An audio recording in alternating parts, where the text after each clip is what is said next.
दशकं 71 नारायणाखिलगुरु भगवन्नमस्ते सर्वत्र गोविन्दनामसङ्कीर्तनं गोविन्दा गोविन्द श्रीहरये नमः।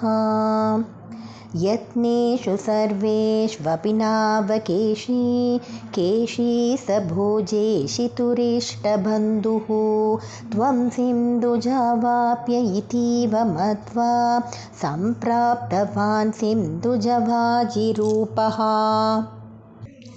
गन्धर्वतामेष गधोऽपि रुक्षैर्नाथैः समुद्वेजितः सर्वलोकः भवद्विलोकावधिगोपवाटी प्रमर्द्य पापः पुनरापतत्वाम्।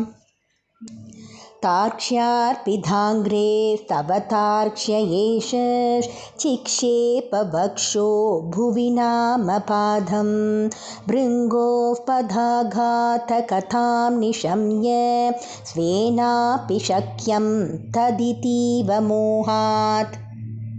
प्रवञ्चयन्नस्य कुराञ्चलं द्राक् अमुं च चिक्षेपितदूरदूरं सम्मूर्छितोऽपि क्यतिमूर्छितेन क्रोधोष्मन्नाकादितुमादृतस्त्वाम्।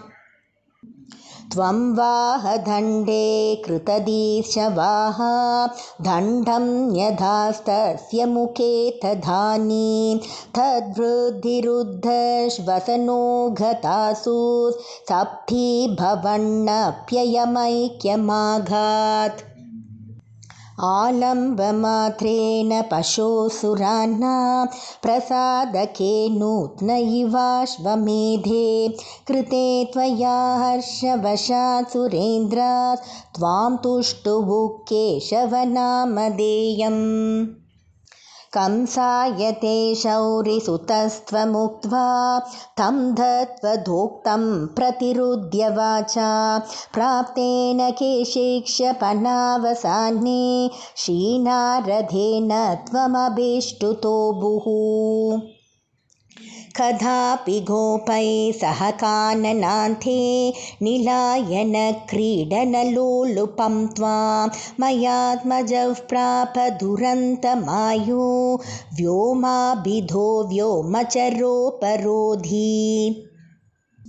सचोरपालायितवल्लवेषु चोरायितो गोपशिशून् पशूंश्च गुहासु कृत्वा बिदधे शिलाभे त्वया च बुद्ध्वा परिमर्दितोऽभूत्।